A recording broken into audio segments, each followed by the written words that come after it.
Welcome to the HR Empowerment Podcast, where we will uncover strategies and new insights from HR professionals who discuss up-to-date regulations, best practices, and the most pressing topics like diversity and equity, leadership, dealing with difficult situations, and much more that affect your bottom line and business. Thanks for joining us.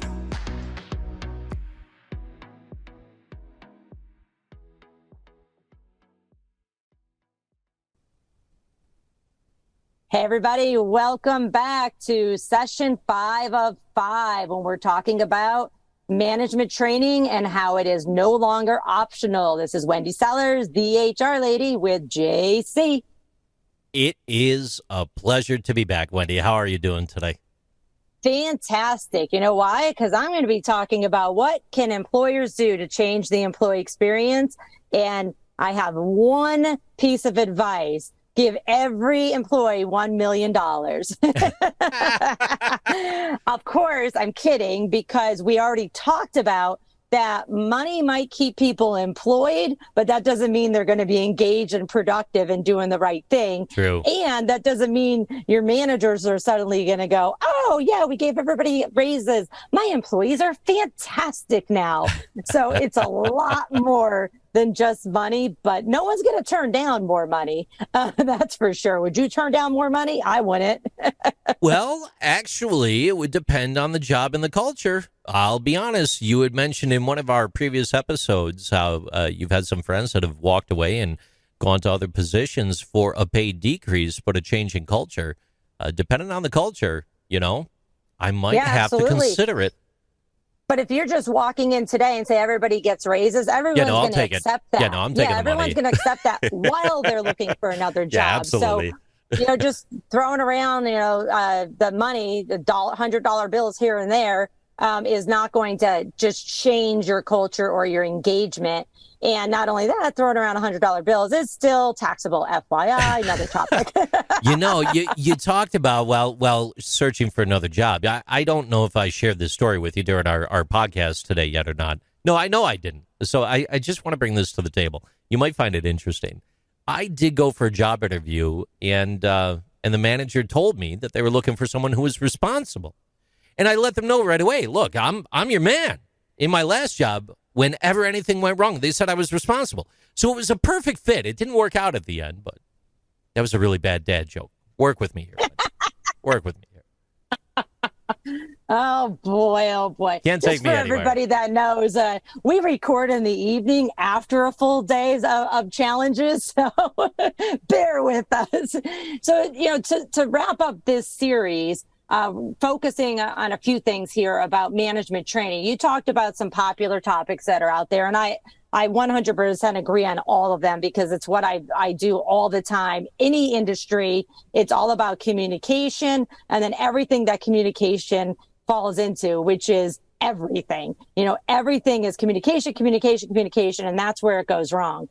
We want to make sure that you are training managers in order to have better employees, to retain employees, so that managers could then, on the fly be training other employees on management duties to see if they're going to be good at it and maybe they'll be the next level. We want to be consistent, though, amongst all your managers. Consistency is so, so important.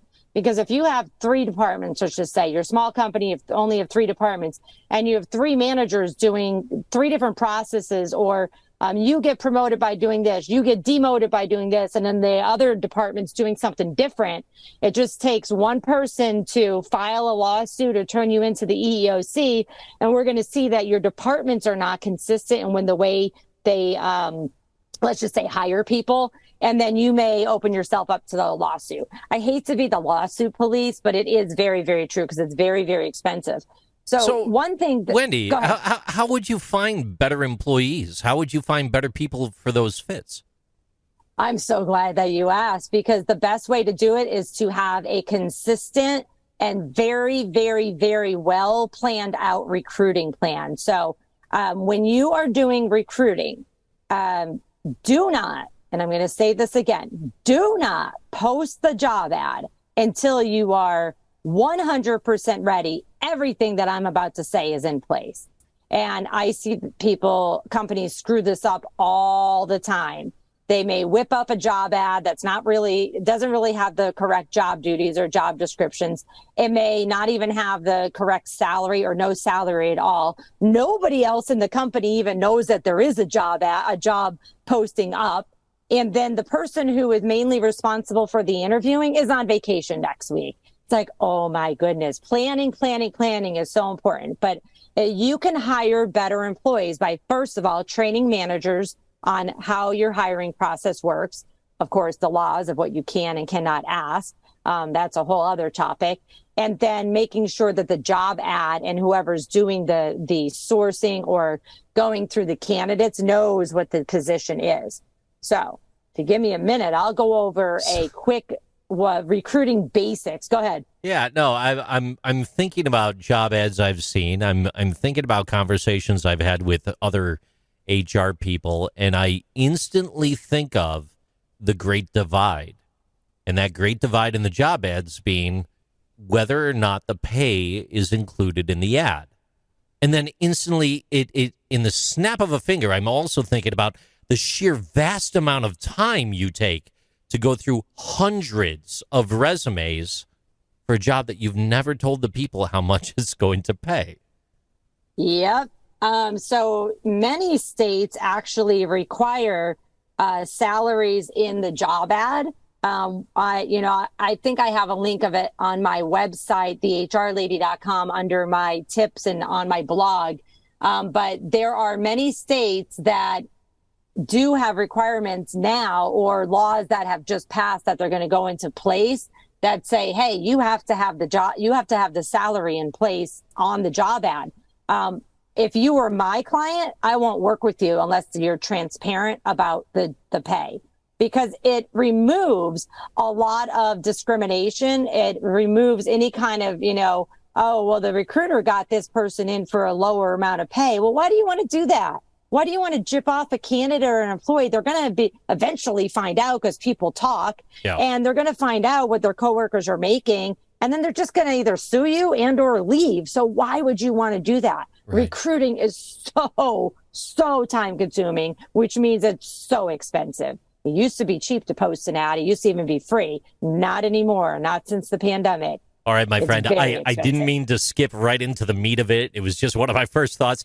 But you had that amazing list of things that some of the advice you were going to give us here. Yeah, real quick, just some of the advice that I have for making sure you get awesome employees, which will help the manager. So first of all, train your managers how to interview, train your managers how to manage. It's easier than said than done. That could take a very long time. And then make sure whether they're a manager, a receptionist, anybody that's involved in recruiting, make sure they're trained on not just your company culture, but the laws as well, because somebody may accidentally say something like, oh, are you pregnant? And you may be violating, ADA, or something like that. And these things just come out in natural conversations. Most people don't mean anything about it. Bad employers, they do mean something, but that's none of our podcast listeners. But preparing the job description, so important before you post the job ad. Conducting compensation research before you post the job ad, and then putting that compensation, even if it's a range, in the job ad. Being very clear, like this is the specific salary, or this is the range, here's the bonus, here's the commission, whatever you offer. Outlining all company benefits, preferably on some kind of handout, or if you have maybe an intranet that you can send somebody to, or not an intranet, like a career site. Describe the company culture. How are people trained? When are people given feedback? How can people excel in the company long term, not just for the next bonus check? Being prepared to not just grab that job description and shove it on a job ad. It still is a marketing piece. And so you still have to be like, hey, our company's awesome. Here's our culture. Here's the job description. Here's the pay. Here's the requirements of the job. Oh, here's our amazing benefits. And this is what will make you a great candidate. Apply today. And then I can't stress this enough, informing everybody that is involved in the process, even the receptionists and the IT staff too, to making sure that everybody knows we're hiring. There's a job ad out. I prefer to go ahead and say, okay, we posted the job, the recruiter's on it, we're working on this fast and furious because we have everything already planned out. And I go ahead and already book 3 or 4 appointments with the interviewing team. So I block out their calendar, even though I don't have somebody yet, and say next Wednesday and Thursday, you're going to be doing interviewing at 11, 12, and 1. And then that way their calendars blocked out. I find this all too often is we're like, we have this amazing candidate. And then we can't get the hiring manager, away from their work to interview. Right. And the candidate goes to somebody else. It's all about brutal. planning, man. All about planning. I do have a couple pieces here for you, but before I go into those, I'm pausing for a moment, Wendy, because I'm thinking about the thousands of people that are probably currently in the workforce right now based on your recommendations to employers over the span of time. It has to be absolutely fascinating. Look, I know you don't have numbers right now for this show. I know you don't. I'm not Gallup. But when you, the proverbial you, the people listening to the program, when you think about effective leadership and you think about putting things together and, quote, doing it the right way, making the proper investments to either people that you have on staff or making the investments in the proper consultants or people that can come in that can help you out, they've helped thousands of people along the way, like Wendy. And you might not know every single employee that they've helped along the way and all the different companies, and that's fine. But it is good sound advice to tap into a resource that could take you to the next level. Look, losing an employee in your organization, it might cost up to 200% of their annual income, depending on the position. And the overall expense for high turnover rates is substantial, and it's essential for businesses to choose talented personnel who will not leave abruptly, talented employees that will stick around. You may attract top candidates very simply by establishing a well-written and well-thought-out job posting like Wendy's telling you about today. Yep. And then a process as well. So the job posting is just one piece. It's a marketing piece. You're put an ad out there and say, hey, come work for me, or at least apply. The rest of the process has to go through. And the reason I'm finishing this series with the recruiting process is because, going back to those Gallup surveys, and there's a ton of other surveys out there about engagement, but managers with high talent, so with great talent, they are usually great talent because those managers place more emphasis on employees' strengths than weaknesses. And what I mean by that is, like, I just got a new client last week, and I was like, okay, we're going to do a Zoom. Let me figure out what your culture is. And they said, we don't even really care about the resume says for this one position. We'll train them. What we care about is their attitude, and, their ability to manage time. And there were all soft skills that they cared about. They're like, we really don't even care about their resume. We'll teach them that part, but they have to fit our culture, and they have to have these soft skills, which are behavioral related mostly. And I was jumping for joy for this, to get this client, just because I was like, yes, this is the way it's supposed to be. Now, don't get me wrong. There's some positions like that require certain degrees or licenses, for example, that, yes, they have to have the resume. They have to have the degrees and these licenses. But once they have that, that's just one checkbox. The rest is, do they fit your values? Do they fit your culture? That's the part. If you hire somebody that don't fit your values and they don't fit your culture, you've just given the managers like 200% more work to do. And all they're going to do is manage them out of the company. Rarely are they going to, rarely is a manager going to be able to say, okay, let me change this employee's entire behavior and attitude, which we should have ruled them out in the interview. Not saying you can't, you can, but it does put a lot more on the manager. With Wendy, that said, you brought something up I do have to hit real quick before you close. I'm so sorry. No, I was going to say, any final words, JC? Yeah, no, you were talking about processes, and I cannot emphasize enough. Anyone listening out there today, if you haven't taken the opportunity to look at your existing processes, we could talk about best practices, but it is highly recommended document your existing processes. Once you get those documented, it might reveal hidden assumptions or differences of opinion within your organization on how one of these events takes place. Encourage some of that creative thinking within your company.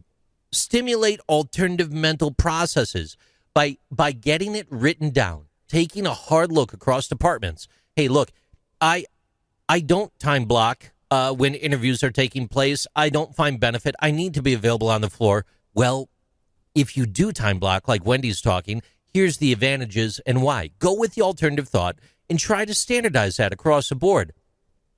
Organizational charts, if you don't have one, even if you're a small business, they're a primary tool for beginning organizational modeling. And those charts represent the formal structure of your organization. Take some time, put it together, start with your org charts, take a look at your processes, get those mapped out.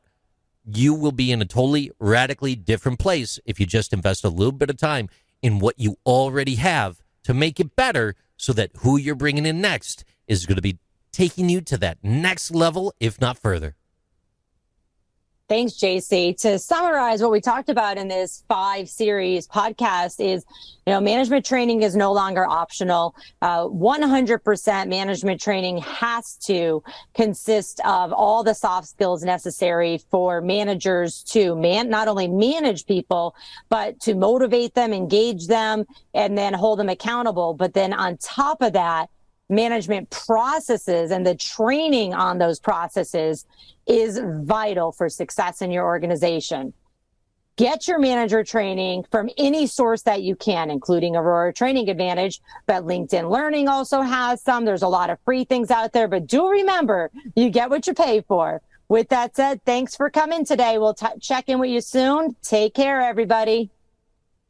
Thank you for joining the HR Empowerment Podcast, brought to you by Aurora Training Advantage. We hope you've gained new insight and strategies to navigate the HR profession. We look forward to you joining us again on the HR Empowerment Podcast.